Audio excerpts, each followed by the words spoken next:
Welcome back to EPG. I am Greg, your host. So, this really isn't a topic that I want to talk about, but I would be remiss if I didn't discuss it. I'd like to imagine that everybody, can just live together in peace and harmony, and everybody's cool no matter all over the place, all over the world. But unfortunately, that is not the world in which we live. So I'm going to give you a couple of important travel safety tips that you can use. So hopefully, you can maximize the good times and minimize the bad. That's what I would like to do today. The first tip that I can give you is to register. Now, if you happen to be an American citizen, you can register with the Smart Traveler Enrollment Program, which is run through the State Department. And basically, it's kind of like a chaperone. You would give this website all your information, where you're going to be, contact information, how long you're going to be staying in country, or if you go to multiple countries, when you're going to be leaving, when you're going to be arriving, stuff like that. And so that way the government, they can then, you also need to give them your contact info, email address or phone number of the place you're going to be. And that way they can get in touch with you in case something happens.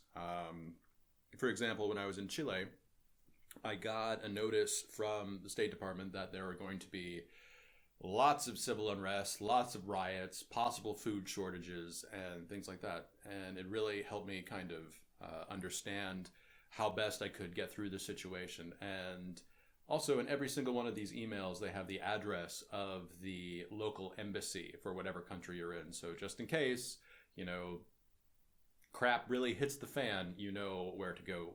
And so that's the first part, registration. Second part is,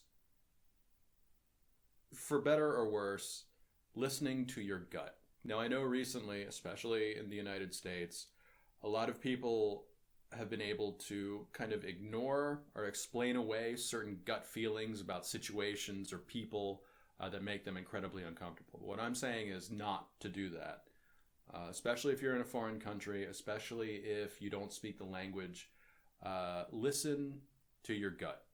And we've had it for millions of years. It's kind of, evolutionarily there for our survival. So listen to it. It's there to help you.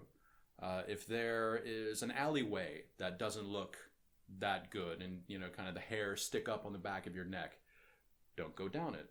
If there's an overly friendly person at a bar, a guy or girl, and it's just not giving you a good feeling, get out of that situation as fast as possible. And I'll give you an example from, my own life. When I was in Bogota, I was at a restaurant with a friend, and we needed to get an Uber to go back to the city. And so I asked for the Wi-Fi code from the bartender, and 3 big guys stood up. They said, we'll take you back to Bogota. And I'm like, no, I'd like to get an Uber to go back. It's like, no, we'll take you back and we'll give you a good price. I'm like, no, something's not feeling right. So my friend was behind me, and I put my hand behind myself, and then I slowly gave her a little push to go towards the door. And she went towards the door, and I backed up, still looking at the guys out the door. And we were able to go to local square that happened to have free Wi-Fi, and I called an Uber, and we were able to get back to Bogota. And as we were getting into the Uber and sitting there and getting settled, she said, Greg, I'm really happy that you didn't go with those guys. And I'm like, yeah, because, me too. Something just didn't feel right. So I listened to my gut, and I avoided a potentially bad situation. But the other side of it is that even if everything would have been fine, there's still that 1% chance that something could not go right. And I would much rather lose out on a positive opportunity than gain a negative experience, if that makes any sense. So the final travel tip that I have is to avoid things until you can't. So this is an example of that. When I was in Barcelona with a lady friend, we were walking down a back alley, and there was like 5 guys who were standing there, and they were drug dealers in these back narrow streets. And one came up to me as we were walking by and said, hey, would you like some marijuana? And I said, no, I'm okay, I'm fine. And he's just like, you want some coke then, right? And it's like, no, I'm okay. And then he gets behind me, and he pushes me as hard as he can and calls me some very bad names.